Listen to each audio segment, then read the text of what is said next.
everyone. Thank you so much for joining the first premiere edition of Shades of Purple. As you can see, we have a super special guest who's going to be told everything about gaming, their journey, streaming, and also a really special cause that I am super excited to promote and get behind. So thank you again. Purple Haze will be in the chat. I'll be in the chat with you all, but right now it's before the show. So unfortunately, we'll not be asking the questions that y'all have, but hopefully we get to everything. Also, just because it is a gaming podcast and just to keep y'all updated, still playing Lara Croft Tomb Raider. You know, I call her Lori. Still having issues with her, but we're going to deal with that. And also getting super excited for some Outriders coming up here really soon. But that's enough about me because y'all came here for the man, the myth, the legend, the superhero, and also a pillar of the community that everybody talks about. And so without further ado, Rokk, how are you? Wow, what an introduction. How did you know I had the pants outside my trousers or the underwear inside my pants or however you say it in the States? Wait, you can see it in the face. The eyes always reveal all. Right, exactly. That's true. How are you? Thank you so much for inviting me. I'm super honored. This is amazing. Well, Rokk, I've been waiting to bring it on to just train up so I could do this, conversation justice. So thank you again. Also, congratulations to, I know you have some graduations in your family, but I don't want to. Yes. So congratulations to those individuals. And, but, just for the people who may not get to catch your show because you are coming from the other part of the world, right? Yeah, so other side of the pond, as they say. Yes, large pond that is. How would you describe yourself? Middle-aged. Actually, I think I'm north of middle-aged now. I like to think, I know I'm the oldest streamer in town, right? I mean, as cloud gaming goes, I'm about as old as the clouds themselves. But yeah, it's okay. I'm aging all right. I get it. It's all right. It's all, everything's in the same place as it used to be. It's all good. So I've been doing streaming around cloud gaming since the beginning of 2020, I'd say. So a couple of years. Never thought I would do it. I've been in business all my life. So that is such a massive sort of diversion from where I was in life. But lockdown happened, and for all of us, I think most of us, it made us all look at where we are in the world and what could we do to, make things a bit more interesting for us. So I got into that, and it's been one of the most amazing journeys of my life, I have to say. I've enjoyed every second of it, absolutely. Meeting people like yourself. And I'm not just saying that because you're lovely and I'm here, but I'm saying it because I get to meet people that I would not meet in my everyday world from around the world, with different backgrounds and different ideas and stuff. And you just come away from it realizing that it really is just, the world is just a village. And I think, this what we do is how we all... It's how we realize that at the end of the day, we're all human beings. Doesn't matter what languages we speak, what colors we are, whether we're big, small, tall, short, whatever. Ultimately, we all have the same interests and drives. So that's a bit philosophical, but it's kind of what I do. As I said, streaming, cloud, and you're right, Perp, you do need to jump in and shut me up. Because once you press that button, I will keep on going. Yeah. Well, I love it. As you all know, or as you know, and as my audience knows, I'm all about just bringing community together. I don't care where you're playing, how you play, what you play on, as long as you're playing. So I think that idea of just, everybody's the same. Last week we had someone who wasn't really in the Stadia ecosystem and just talking to them about their gaming journey, and just so many people related to that story. Wow. So thank you. And I do want to get to this towards the end of the show, but I do want to talk about it in the beginning. This is a special show for the audience because, Rokk, you've been doing a fundraiser streaming every day for like the last several weeks. Can you tell us a little bit about that? Yeah, so last year I got involved with a charity which at that time was called Click Sergeant, and I understand why they changed their name because that means nothing to anybody. It stood for Cancer and Leukemia in Children. So this year they changed their name to Young Lives versus Cancer, which is a much more descriptive title. But cancer, and it affects us all. I mean, we talked before the show, Purple, about how it affected you, and I talked about the sort of the different people around my life that it's affected. It affects us all, and if it hasn't affected you, it will do at some point. You can't escape it; it's everywhere. But the thing about this charity is two things really. One is that obviously by the name, their services are focused. Their good services are focused on young people, and I just can't even begin to imagine what it must feel like if you're, I don't know, 8, 9, 15, and either you just get told you've got this disease, which may or may not mean that you don't get to adulthood, or you get told that your mum or your dad or your brother or sister have been struck down with the disease as well. And what the charity does, which is why I really like them, they're not one of those kind of give us money because we're going to find a cure for cancer, because, let's be real. What they do is they provide support. So it's either care in the home, or it's accommodation if a family needs to travel for treatment for themselves or for their child. They'll put them up in accommodation that they own. So it's specially decked out for kids. You can imagine it, gaming systems and everything in there to keep them happy. They will provide financial grants. So if people are struggling to make ends meet and still travel to treatments and so on, they'll put money out there for them. Bereavement counselling and support, even liaising with schools as well, so that there's a connection. If you're obviously in long-term treatment and you're missing out with your schooling, they will liaise with the school and not only make sure that you get all the educational support, but equally they'll get messages in from your friends and do little video chats and stuff, and just try and make it as normal as possible. So that's why I support them. They're a great bunch of folk as well. They're lovely people. They've been going since almost as old as me. They're about 54 years. So they've been going a while and doing amazing stuff.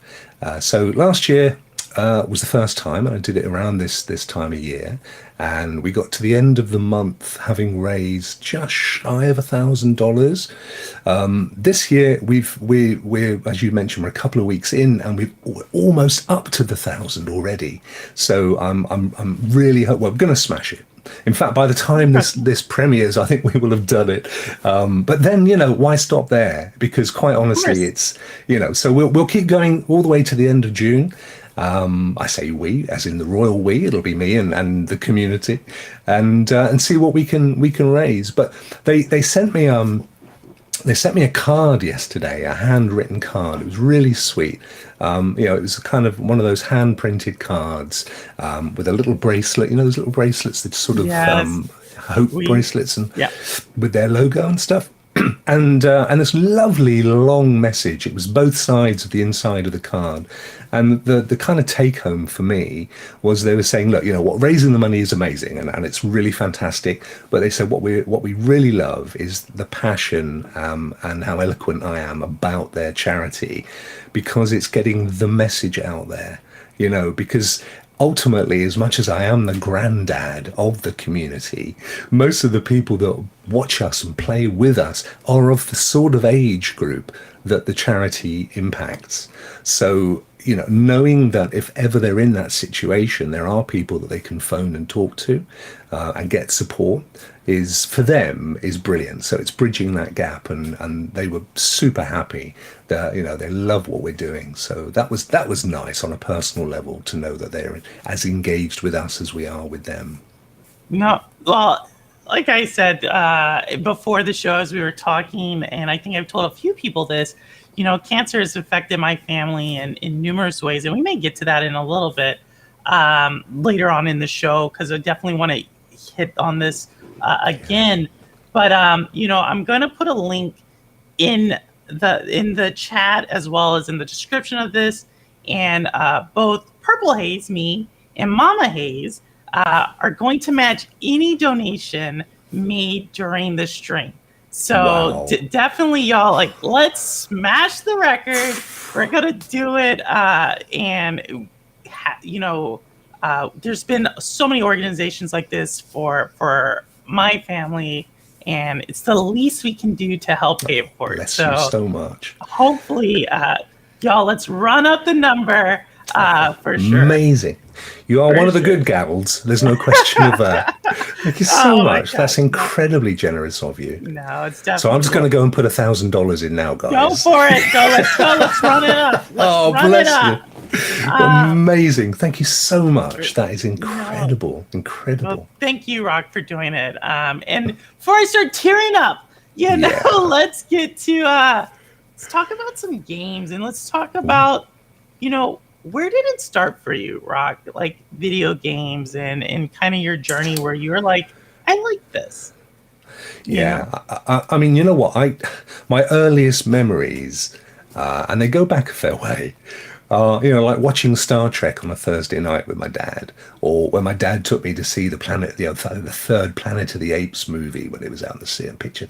So science fiction and a positive spin on the future, which kind of Star Trek brings in a way. Maybe not Planet of the Apes so much, but that kind of stuff. I mean, I was there. I mean, if you're an ape, it's a great positive future, isn't it? Chimps were going to be cool, man. So and I was outside the cinema in 1977 when Star Wars premiered. I was there. I was that little 10-year-old kid. So all that. I grew up with that stuff. And at that time, all you could do was play with your little plastic Star Wars figures and stuff, and make your own worlds and things. And then things like the Space Invaders consoles started appearing, and those Vec asteroids and stuff. And I suddenly thought, crikey, there's going to be a point soon where I can ditch my little plastic Chewbacca and actually reenact all of this stuff going on. So for me, it's kind of been parallel with the industry. Now, I know the industry kind of was around before then. If you ever watch the history of video games, it kind of goes back to even to the 50s, in truth, with those kind of, punch card games. Yeah. But certainly in terms of arcade games as we know them, then my whole life has kind of been a parallel, 70s, 80s, 90s, and today. So, at any stage along that journey, I've bought in. As life progressed and I got more involved in business, and my businesses have been predominantly in media and software development. So I started the first web design agency, one of the first in the UK in 1995, so only 4 years after the World Wide Web first came into existence. And so, working with computers anyway, and developing the creativity around media, hyperlink stuff, and some of the early sort of animation and Flash and what have you. You could just see the convergence of that little 8-year-old, 7-year-old kid who was watching Star Trek and thinking, I really want to be in that place. And then the future of gaming, where you could be in that place, albeit in a virtual sense. So that's always been there for me, and I've loved it. And I've also always been someone who's kind of had a finger on the pulse. So one of the first companies to do web design, one of the first to start working on mobile applications, one of the first to work on developing Bluetooth technologies. That's always been the thing that I've done. And cloud gaming was a thing that I saw coming some way down the road. And I didn't really get into it because my earlier experiences with PS Now and OnLive and stuff were kind of a bit disappointing. But then Stadia was like, this is it. We've actually perfected the recipe. And now it does taste like proper chicken.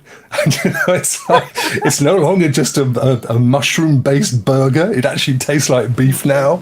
And so, that for me to test that beef out and go, yeah, it tastes like an Angus. It's brilliant stuff. So, yeah, and that Stadia was the kickoff point for me. And that was when the whole lid came off.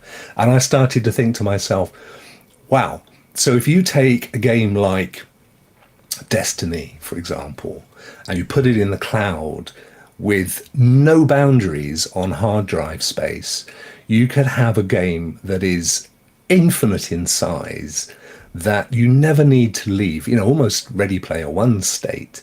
And we're just now starting to see that realization. So little 8-year-old me, Adam, by the way, sat in front of the television playing, watching Star Trek with my dad, who was probably asleep, in fairness, and just humoring me. Is suddenly able to see a world where I can be on the bridge of the Enterprise and fully engaged in one of their missions at the quality of a real live show. And that's where it is. And that's why I'm so passionate about gaming. No, I think, one of the people who frequents the show, Mr. Underworld, also sometimes known as Mr. Urban World, is always into VR and all sorts of, he'll tell you he's already frequent the Enterprise. But I definitely hear that. But we're gonna get into Stadia, we're gonna get into cloud gaming, and just for anyone who knows or doesn't know, we're filming this right after the Xbox showcase. Yes. So we are getting like super motivated and fired up, man. Yeah, I know. I feel small next to you. Hang on. You see that T-shirt? Look at that, Lee. See how much I'm into gaming? Look at that. Where did you get that? I know. Look at them all. They're great, aren't they? And it says, "Select your weapon." There you go. I want that. I know. My daughter bought it for my birthday, I think. Oh my gosh! I'm gonna have to get with her. Figure out where I can get that. Okay. Well, so you kind of have laid out a great way to build up to Stadia, right? If you are your life has been in that arc of gaming that we now know today. Yeah. I'm going to ask you some questions then about that, right? Because you have laid out different times in gaming history. Yeah. And you said at every single time something pulled you in. So I want to know, like, when we think about that 1970s, right? Kind of the beginning. What was the game that pulled you in during the 1970s? So, I mentioned Space Invaders and that rhythmic noise. Do, do, do, do, do, do, do, do, do. I mean, it gets right into your psyche. And then towards the end of the 70s, we were starting to see the earlier consoles, like the Ataris and the Commodores. And prior to that, in the UK, because I often say this to people, and I don't think, I mean, you probably do, to be fair, because you're pretty darn switched on, but a lot of people in America don't realize there was quite a significant difference between the legacy of gaming in the UK versus in the States. And interestingly, I was talking to, who was it now? I was talking to someone from South Africa yesterday, and they were telling me that their experience of gaming was much closer to the UK one. And the difference is, the States, your experience of gaming was largely based on Japanese consoles, like Sega, Nintendo, and Smash Brothers and all that stuff. Well, that really didn't happen in Europe or Africa, as it turns out, or certainly not in the UK. We kind of had them, but what was bigger in this country were the homespun PCs like ZX Spectrum. These were local, kind of made in the UK type things. And then they had their own ecosphere of games, like Llamasoft, Jet Set Willy, Manic Miner, games you will never have heard of in the States because they were not part of that. So the American experience was very Japanese, and it's why retro gaming today still leans towards that sort of look and the whole anime look. Whereas that didn't happen. It didn't happen it happened later in the UK. So anyone that's kind of mid-80s and onwards, they will, and that was around. Because by that time, there was closer integration with kids in the States, on television and so on. But my day, so 70s through to the 80s, completely on its own. It's two separate gaming experiences. So it was never the same shared experience as you guys. And I became aware of that, funnily enough, watching things like The Goonies or ET, or where they had those early Nintendo and Sega consoles. We'd never seen them. I had no idea what they were about. Literally putting the cartridges in and stuff never happened. So it was a complete divergence. So we had the Pong, like you turn the two dials and you play ping pong on the TV from ColecoVision or whoever it was. And we had these Sinclair ZX Spectrum and the Sinclair ZX81. That kind of stuff. Later on, we got the big ones with the Commodore 64 and the Ataris. So more like a gaming PC than a console. Consoles were a much later thing for us.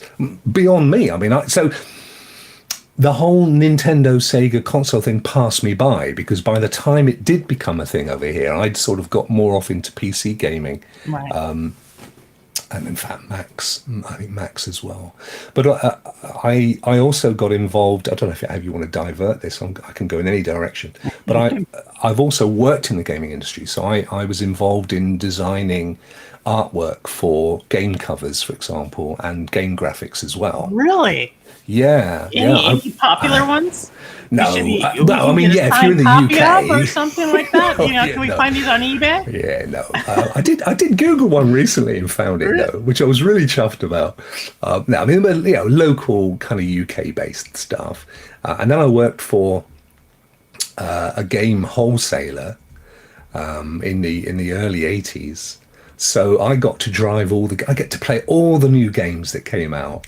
And then I'd take the boxes of them out to the shops, because at that point there was no Amazon. So you'd have these guys who were hardware stores, and then they'd have a small section in the corner where you could go and buy game cassettes, because they were all cassettes in the UK.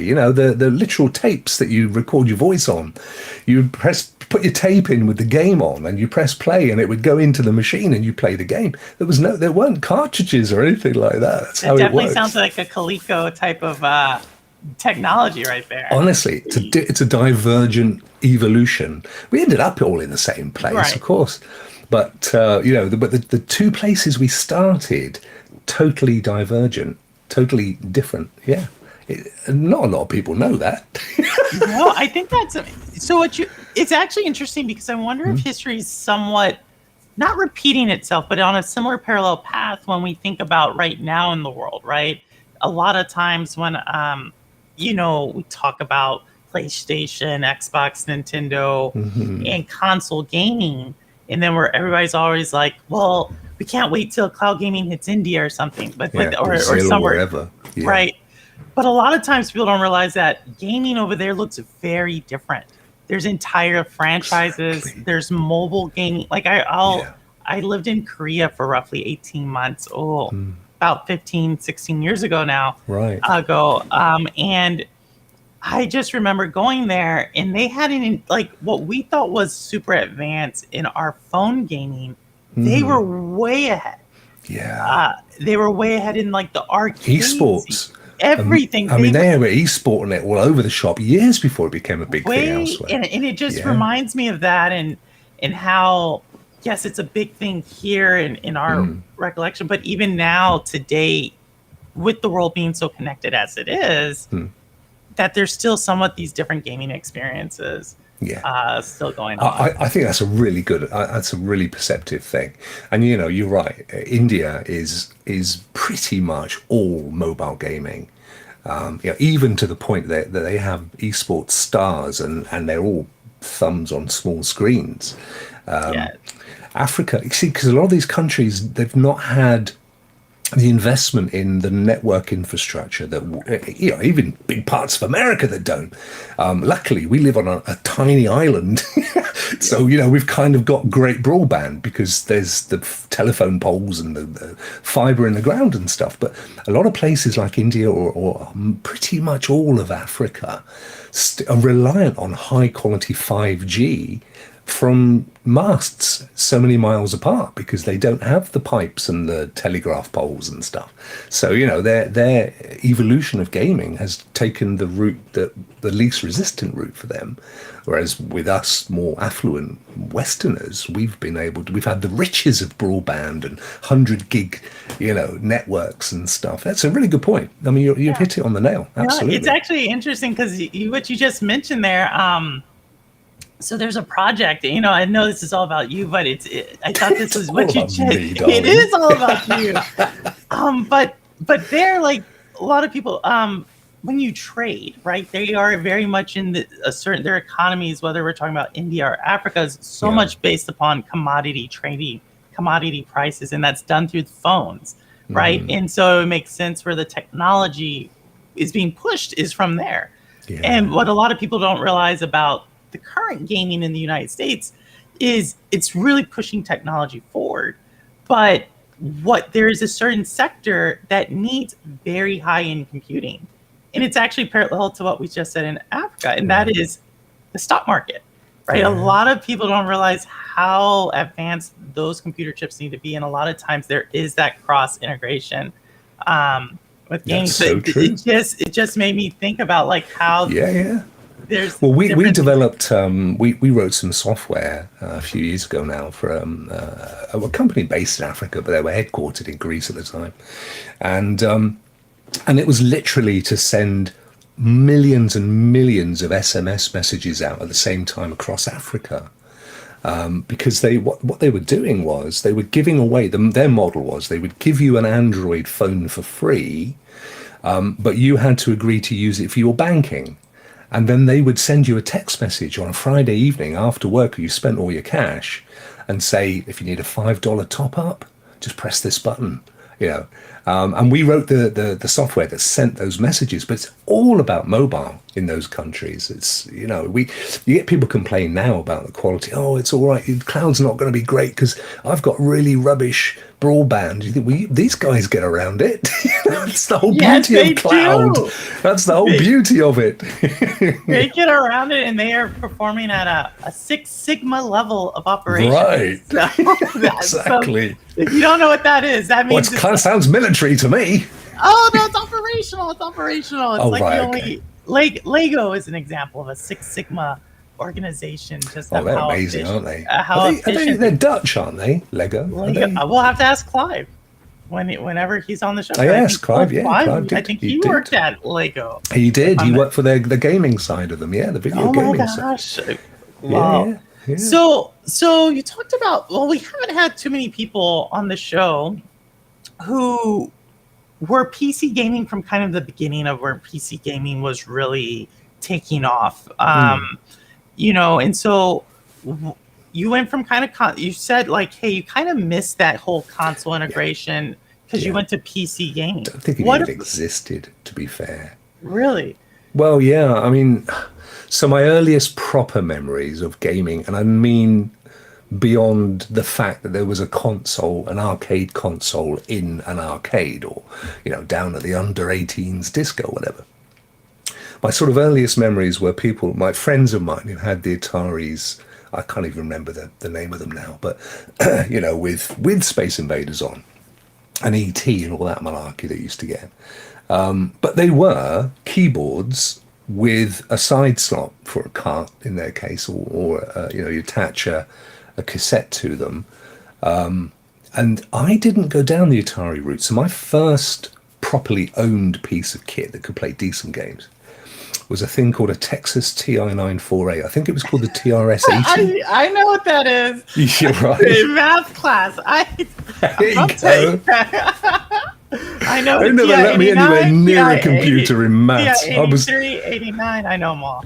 Yeah, I was in the dunces class for maths, so they never let me anywhere near I seriously never saw a computer at school ever. In my entire history of sad as it was of being at school. But yeah, so that was my first. I love that piece of kit. It had a proper voice synthesis chip. So, it could literally talk. So you'd have a little lady's voice telling you that incoming missiles. It just blew me away. So that was that one. And then I think the Commodore 64 Amiga A500. Then I think I moved to Apple, but that was largely because at that point in my life, excuse me, I was working in the publishing industry and I was a typesetter. And it was just, if you know anything at all about the typesetting industry, so it used to be done with little blocks of metal. The little letters were made out of metal, and you'd line them up, on a grid, and then they'd ink them and put them down on a page, and that was your page. So I got into the industry just at the end of that, and when they first started to digitize it all, and we used a markup language. So web pages are a hypertext markup language, HTML. And we used a PML, a page markup language, and we had to code each page that was going to get published. So we had to set using industry standards like M's and picas and points and stuff. And we had to set the page up as it would look, and then it would print it out onto the film that was taken down to the printers. And it was expensive, this stuff, so you couldn't get it wrong.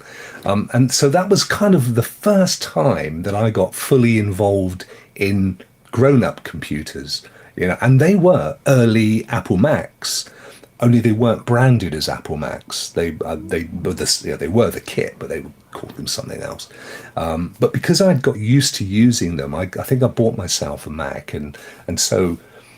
At that point, it was largely Mac, and I didn't actually buy a proper Windows PC for a while. So there's a limit to how many games I could play, because there weren't that. There was Marathon, which was one of my favourites, because that was Bungie that went on to do Destiny.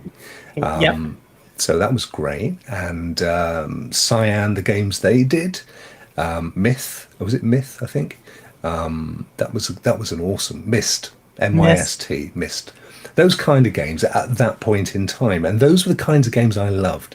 I've never been someone that loves a game that does the same thing every time you play it, like Pac-Man or a motorsports game, or even maybe PUBG. Any game that does the same thing each time bores the hell out of me.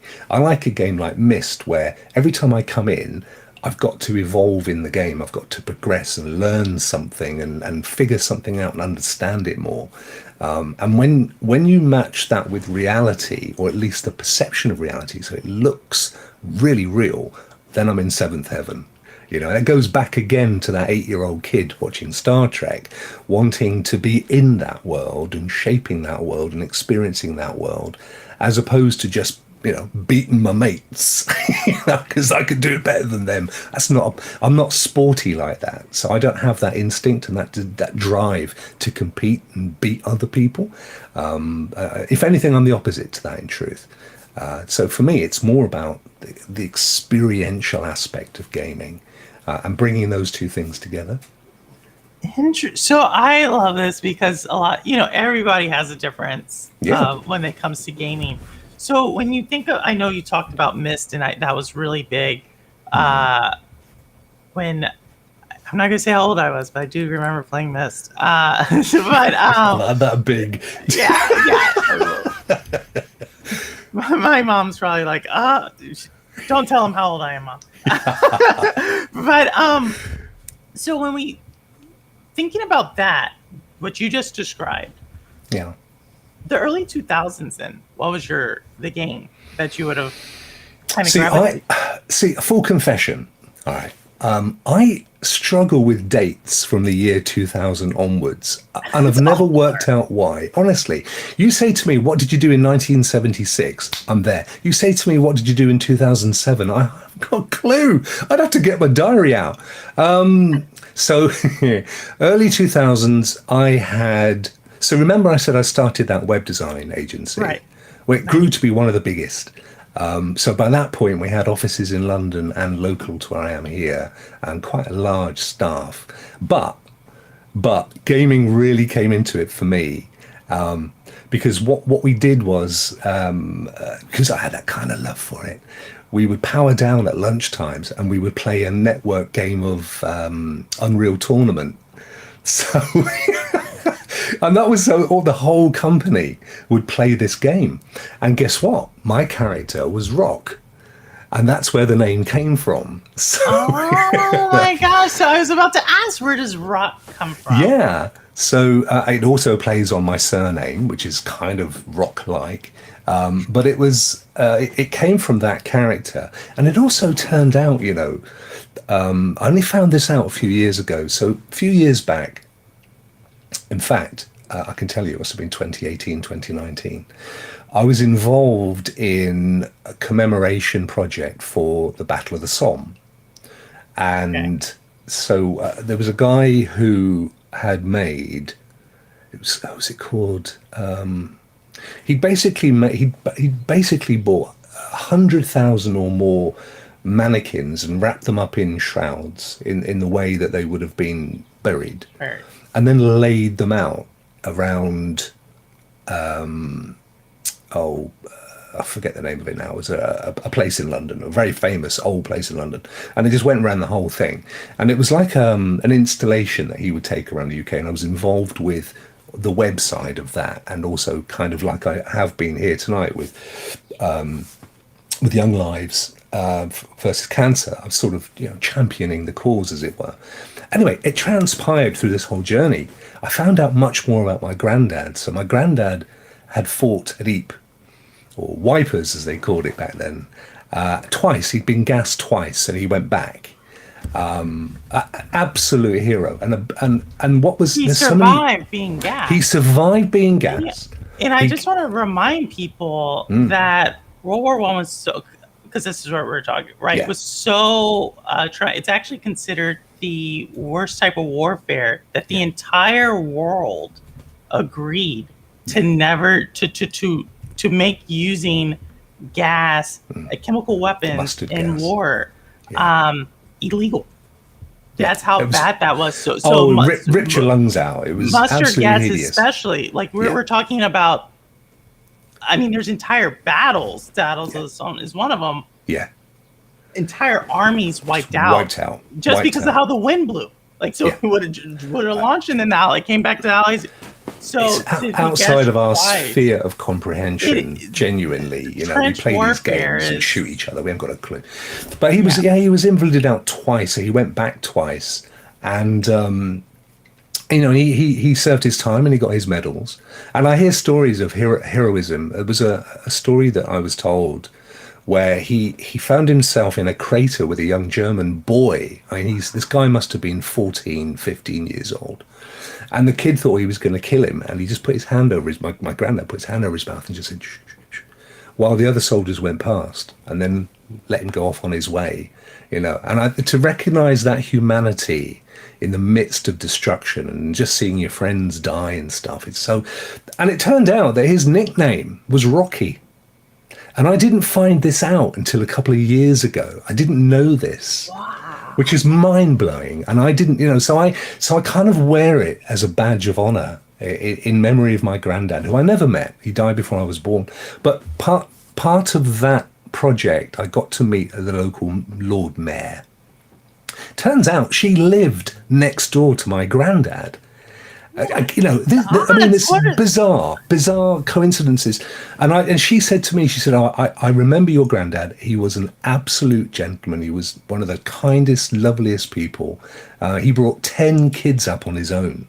Right. So not only did he come back from World War One with the weakest of lungs in a fair old state, but my nan left him with 10 children to look after.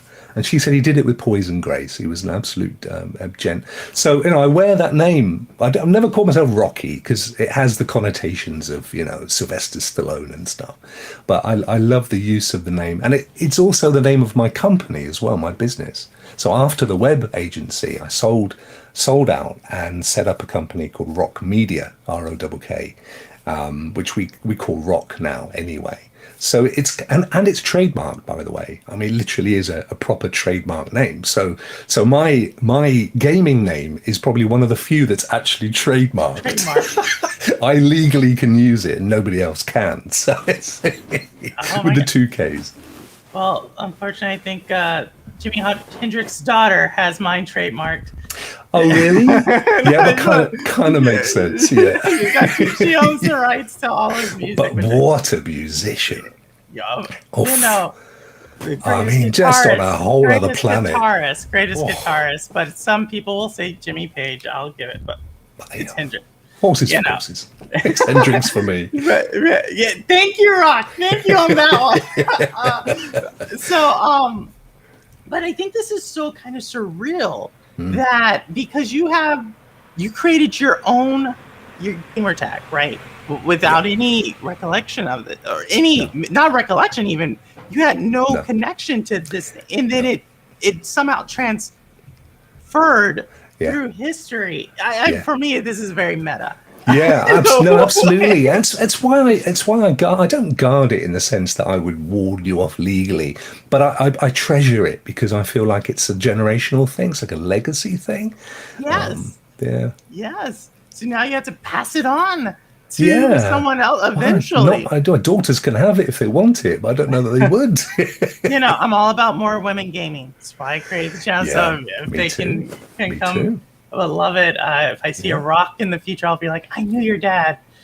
Didn't raise 10 kids, had good lungs. But he wasn't good. He came from... Yeah, and maybe not the lungs, though. I think I may have inherited those. No, but that is so amazing. I love hearing stories like that. And then obviously, when we were, I think it was the Stadia Games Day, you had me on the show, all the new content creators on the show, and you had mentioned the connection with the military in your family. Yeah. So, that definitely, I think the military family is the backbone of any soldier. Well, my dad was in the army and served in. He didn't serve in the war, but he was post-war in Germany. His was a little bit of a sad story because he wanted to come home to my granddad's funeral. I think my granddad died in '65, and they wouldn't let him, so he went AWOL. And ended up in the glass house, and ultimately, that was kind of the end of his career, to be fair. But he was like, "There's no way." He loved his dad. Just from the stories that I've heard about him, and there was no way he was going to miss his dad's funeral. And they wouldn't give him compassionate leave, so he just caught a train and came home. I don't know what the deal was. I've heard stories, different world, but I have heard of, when I was in Commanders being like, no, and it's like. For what? Yeah, what does it serve? I mean, where does it build loyalty? Exactly. You set by example, don't you? Or just like what war is going on right now that is that important? Well, there wasn't one. That's the whole point. We're basically keeping peace after World War II. So I was trying not to say that, but still, thank you. Well, just thank you. The phenomenal story.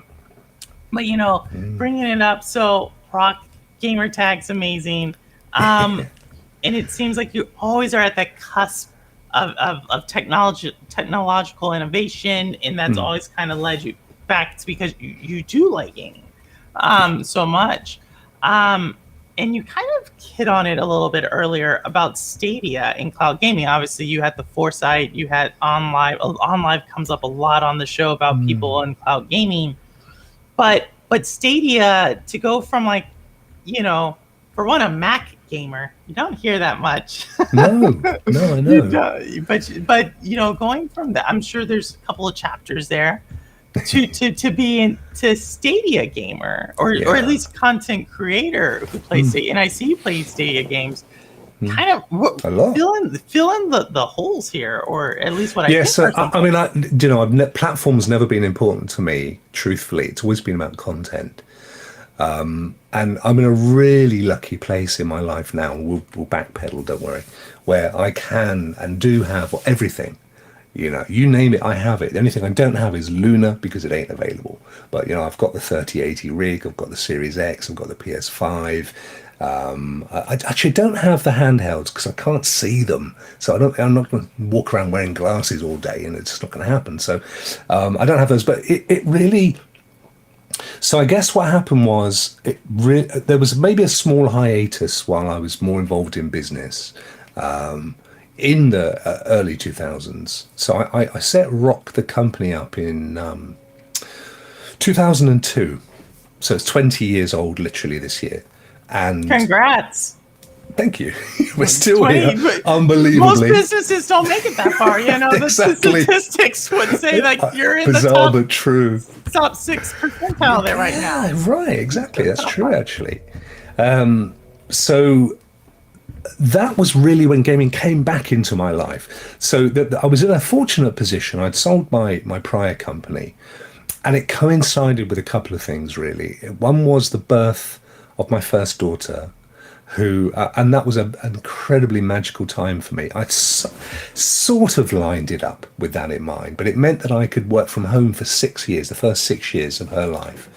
And, when she was around, no business. This is daddy and daughter time, and I was so fortunate that I could spend those early years. My wife was at home as well. She worked a couple of days a week. That was kind of the pact that we had, that if we were going to have kids, it was all or nothing.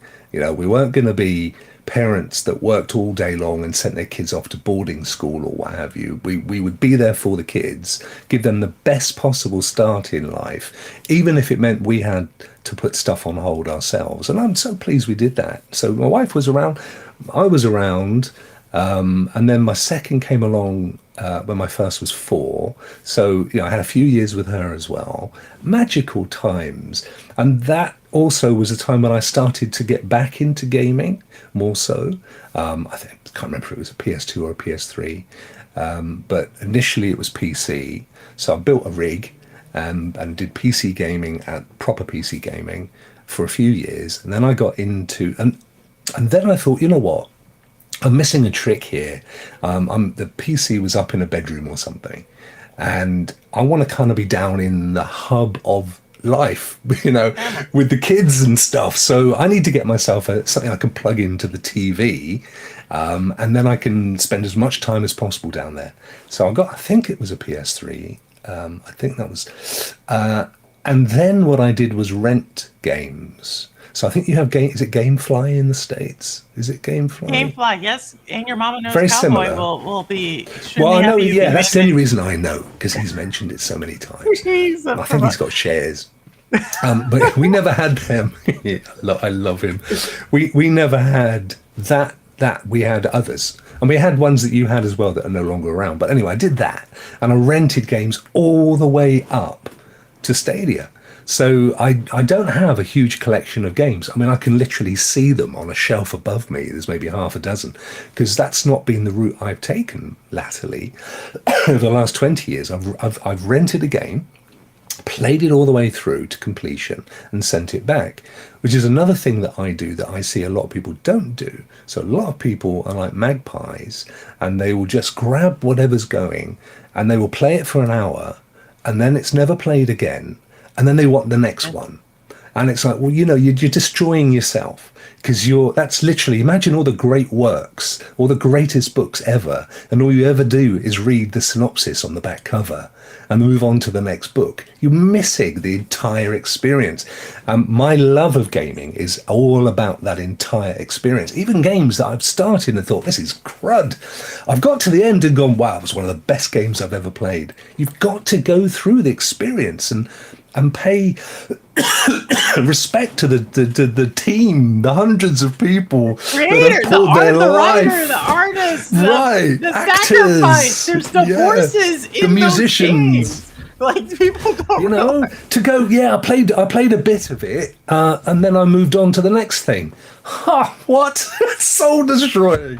You've missed everything. It's but the great thing about renting was that game came. That's the one game I've got, and that's the game I'm going to play to completion. And I got to play, because they were rented, every single decent title.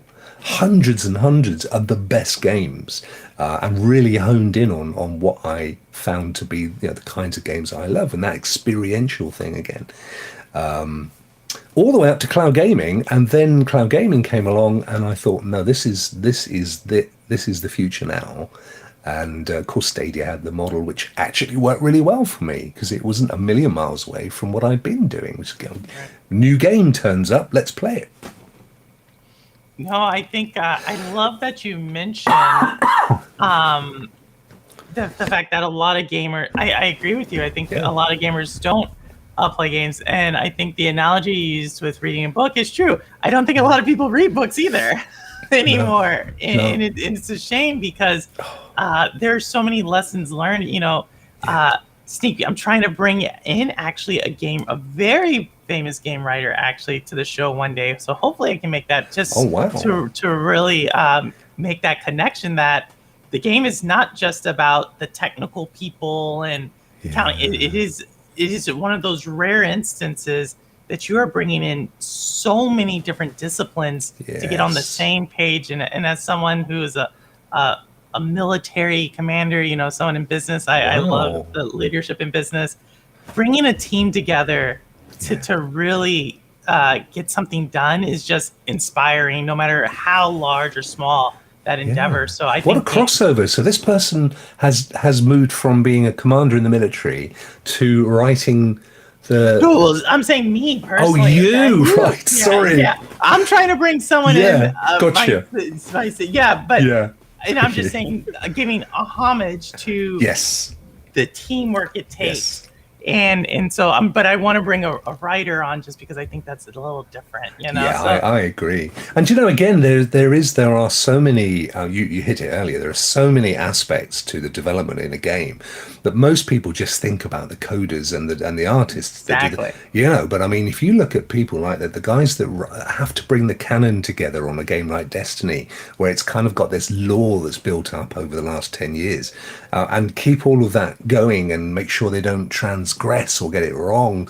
I mean, that's a massive skill. You can only imagine, the huge post-it notes they've got all over their wall and stuff. I mean, but that's the whole thing. That's the thing that for me, I think Purple is the nub of why I love gaming and the sorts of games I love, because at the heart of everything I've ever done, it's been creativity. So I had a design agency, then I had a Yeah. publishing business, and then the web agency. And the stuff that I did was always the more creative stuff if I ever got involved.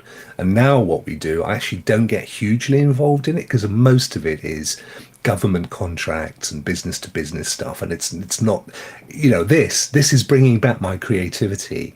The intros that I do for shows, and the one I did, for example, for Stadium North. Those are the things that excite me when I can be creative.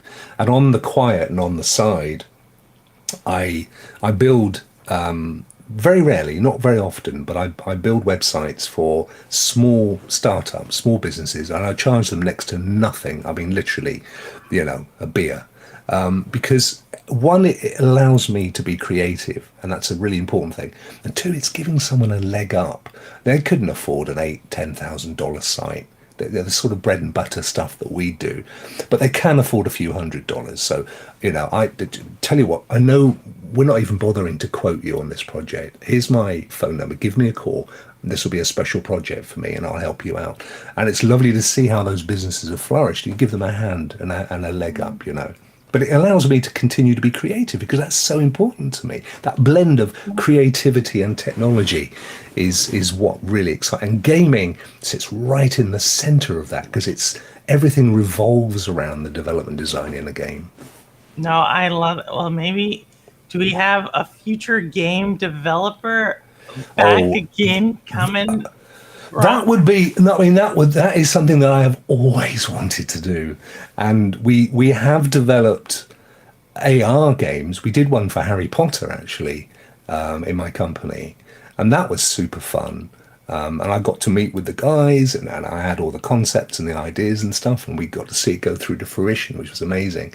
But the problem is we're very much, we develop stuff for customers, so it's they're not our projects, so they're dictated by state of the work. client. Yeah. And the sad thing, so sadly, we don't have what I call cosmic, which is the model of create once, sell many instances and copies. Cosmic. We've never been in that space, and that's sad for me. For someone that is twice the age of Mark Zuckerberg and has been around since the dawn of the web. I was just never in the right place at the right time to develop our own piece of work. Our own IP, but I would so dearly love to be involved in game development. at any level. I'd even be the guy that does the tweets, just to be in there. I'd be happy with that. I wouldn't need to get paid. I think we can make this happen. I'm super excited. This is kind of like one of my missions now. Is like, make it happen, pup. You making a game? I know someone for you. Yeah, you name it, he can do it. He can make the tea, walk the dog, clean the windows. He doesn't mind. Love it. No, well, it is a lot of us are Stadia players. You also play. You were just playing Stadia this morning. I was indeed. So real quick, what game do you? I'm going to ask you 3 questions about Stadia games because you play them. The first question is, what is your favorite game on Stadia? Ever? It's not that long, Rock. No, but I know, but I've played so many. I've played so many though. Yeah. So just favorite game. Probably it's going to be one of the Ubisoft titles. In truth, because they've so it could be. I mean, I've bought Breakpoint. Then they brought out the whole Ubisoft Plus thing. So I've played Valhalla. I've played Watch Dogs Legion. I've played Odyssey on Stadia. I think I bought Odyssey, Breakpoint. I mean, all of those games I love. Division 2, Destiny. See, ultimately, I have to say Destiny because I've got 4,500 hours in that game.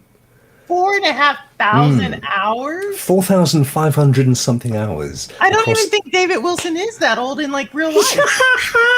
Little David's probably not that old. I don't think he's that old. What a lovely guy he is, by the way. He is. He's amazing. He's a sweetheart. He really is. 4.5K, and that's across D1 and D2. But so I kind of have to say on that basis. But that said, I've played so many, and right now I'm loving.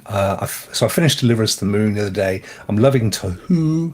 What was I playing earlier? Rage 2, great game from Bethesda, totally overlooked by most people. Superb game. You don't see anybody streaming it. So before you get into, because I feel like you're about to hit on this next question. Because you played a lot of them from start to finish. What do you think is a hidden gem in the Stadia catalog library that you were like you mentioned Rage too, but these are big studios.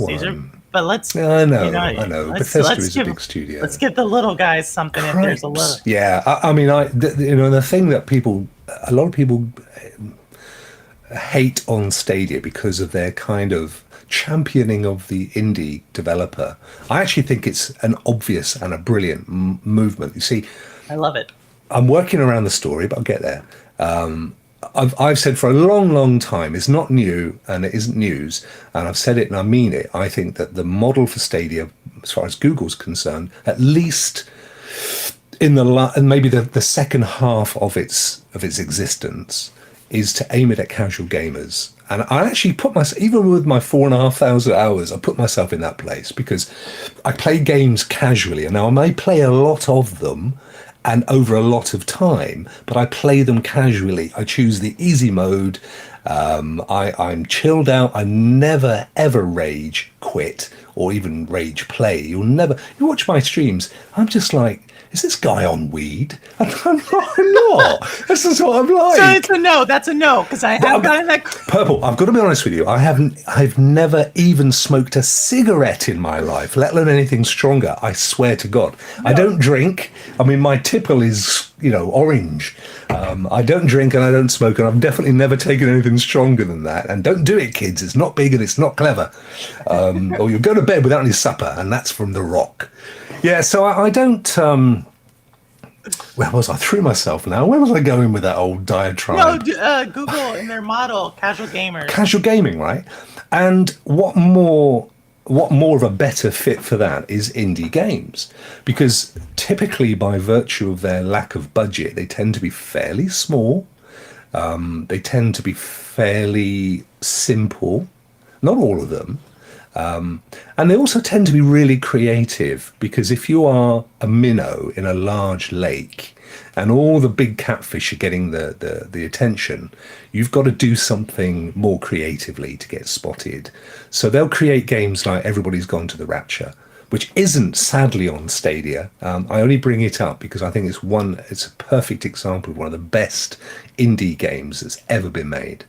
And I would dearly love it to be on Stadia. I think it's made for Stadia. Yeah, I'm about to ask you a question here in a second. So, but okay, keep going. I'm heading off at the pass. So any number of the indies that are on Stadia are perfect for the medium and the audience, and that's why I think it's unfair when people, look, I don't know who it is that curates the pro games, but I think they deserve an award, because every month we get a big kind of obvious game like Outriders, and then we'll get one or two like Le Mote and these games that people wouldn't have picked up if they were going down, Blockbusters, down the aisle in Blockbusters. They wouldn't have picked that game up, but you get given it, and it's like, well, I'll give it a go. Actually, I love this game. And that's the thing, that I think that whoever's doing that curating, I can see the way they're thinking. I want to give something for everyone. I want a game for the family. I want a casual gamers kind of game. I want a bit of a big hitter to keep the old sweaties happy for a bit before they do their half an hour and move on to the next one. You magpies, you. So, you can see the way that they're working. I love that. And it's the fact that the hidden gems, there are so many of them. I don't want to single one out, but there's so many great indie games, and a lot of them that people have, some of them they've never even played, but really should, because they are perfect for, if you love Stadia, then you definitely are not somebody that plays Fortnite regularly or plays Call of Duty, or is a massive Valorant fan. If you love Stadia, it's because you like gaming, not necessarily love it, but you are you appreciate the time, because you are probably time poor, so you want the friction-free experience of Stadia, which is from the almost from the point of I want to play a game to the point of the game being on the screen is a fraction of a second, versus even your consoles take more effort to actually get the game up than Stadia does. It's an incredibly friction-free experience. And if you are someone who's time poor, a casual gamer, where you've got literally 20 minutes before the wife's home with the kids, or you've got to go to school or work or whatever, Stadia is made for those people. That's their audience. And sad thing is, it isn't most of the audience of the people that originally thought, when they did their big reveal and said it's going to be 4K and bigger than anything and we're going to develop our own games, sadly, they let those people down, and they led them down a path that it was never destined to be. But you have to kind of eradicate that. It's all business is about evolution and changing to market forces, and they've decided that their market is what I've just outlined. And if you fit in that box, then it is brimming with goodies. It is. There are gems aplenty to be had in there. No, definitely. I love that. Time poor is the Stadia audience. So, I'm going to push you here. Yeah. What's the hidden gem? Oh, crikey. I can't even remember what I had for breakfast. I mean, you clearly don't watch a lot of my content, do you? I have the memory of a geriatric goldfish. Yeah. Well, there are old goldfish that remember more than I do. Yeah. Oh, crikey. Put yourself on the square. Oh, I don't know. What? Give me, can I have a multiple choice? All right, a multiple choice. All right, yeah. So you mentioned the Lamo, but that's a new one. And yeah, I'm actually wasn't so much into that one, but the devs were actually on the show. I love the show. Yeah.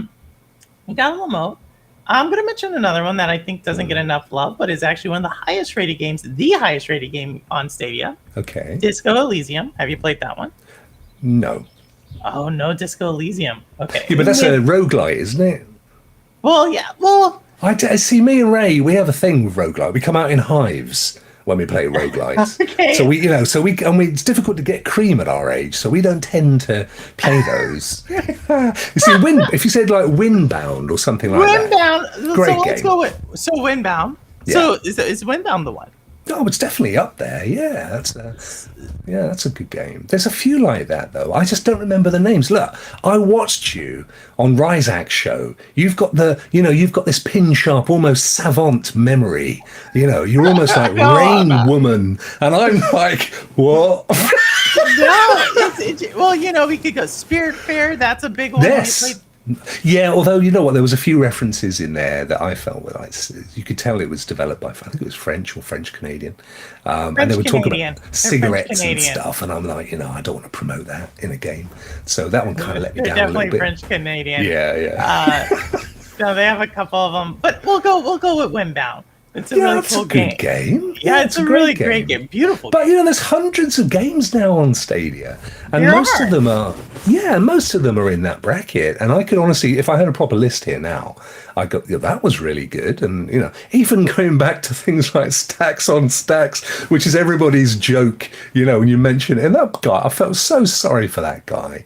He was really pleased to have his game, his thing that he developed himself, and he had it on Stadia, and it became the butt of jokes. And he was such a lovely fella. But even games like that, they're just beautiful to play, and I feel every ounce of somebody's soul in those games, and I just want them to do well. It's that thing I said, I hate bullies, and people taking the rise out of something where it's their baby, it's his baby. So I think we have two games. There's Stack on Stacks. Yeah, let's do it for Stacks on Stacks. Yeah, for sure. I'm going to do a playthrough of that just for that. Yeah, bless you. Rockwell, this has been an amazing conversation. I think we could talk forever, to tell you the truth, or at least a few more hours. But real quick again, let the people, they already, you're a big person. Big time. I'm trying to lose weight. No, getting there. Channel. You're a big It's channel. difficult. Where can the people find you? What are you doing? Where can they find this big old hunk? I'm on Twitter as Rokk Show, ROKK Show. On YouTube, if you Google Rokk Show, you're more likely to find me. If you search in YouTube for Rokk Show than my actual URL, which is Rokks, ROKKS. I have no idea why. I was trying to show someone yesterday I was at a wedding, and I was I'm a YouTuber. Here, let me find it. Oh, can't find me. But if you put Rokk Show in, I turn up, which is cool. Okay. And then I'm everywhere else. I'm on Stadia as Rokk. If you want to tag me and play with me at any time, I'm on PlayStation as Rokk Show. I'm on Xbox as Rokk Show. It's kind of anything with the ROKK. So yeah, look me up. This guy. No, thank you so much. And you have your own show. Yes. When can people find that show? What time? So the Rokk Show is the Stadia Rokk Show. In reality, is on a Tuesday. The original idea was that we would coincide with the This Week on Stadia blog post, which went live, I think 9 a.m. Pacific. So we come out at that time. Sadly, then they kind of messed it about for a bit, and it came out all sorts of times. Now it comes out every other week on a Tuesday. But we have fun either way. We cover the news, and we do it with irreverence and dad jokes, which I think is, the way that we can save the world. If we can, if everybody can tell a dad joke and get people feeling sick to their stomach, then we'll all be a happier place. So, what I've been telling people. No, I haven't. I love it. I love the show. Huge on Scars, SPG. Yeah, and Ray. And who can forget Ray? Bless him. No, Ray's he's my little Ewok. I love them all. They're all amazing human beings. The thing is, although my kind of career in this world's only been 2 years long, I've met the most amazing people, and some of and talked to them all offline, of course, as you can imagine. And some of the people that I have met haven't been the same people that I've met offline, and that's always been a shame. But most of them are, because you can't do this and pretend to be something you're not, and do it all the time. It's just not possible. And my life is so richer from meeting people like you, who this is our longest ever conversation, but I've felt an affinity with you for a while, and I've really looked forward to this conversation. And you're right. If we had if you would have maybe a glass of Prosecco and I have my orange juice, we could probably talk for a long time. I love orange juice. No, I love orange juice. Well, thank you so much for, tolerating me. Mon plaisir. we went a little long, but for everyone else who's watching, we went long for a reason, because this is, once again, this show, any donation made during the show will be matched by Mama Hayes and Purple Haze. And Bless you so both. please, if you forgot earlier or whatnot, go ahead, click the button. It'll be in chat. In future Purple, make sure you put the link in right Yes. now to get people to put it in. But thank you again, Rokk, and you know, for everyone else, it's Purple Haze. You can find me Thursdays, 8 p.m. Eastern. I had to think about that. We've been talking about time zones so much recently, as well as Sundays at 6 p.m. Eastern. You know, I'm playing still Tomb Raider, getting it through it. I don't think I'll beat it. Yeah, Lori, you know Lori. She's not a Lara. She's a Lori. You know. So good. But with that, everyone, once again, this is Shades of Purple. I'm Purple Haze. This is Rokk right there. And, you know, as always, the proof is in the plane. All right. Thanks, everyone. Thank you so much. Brilliant show.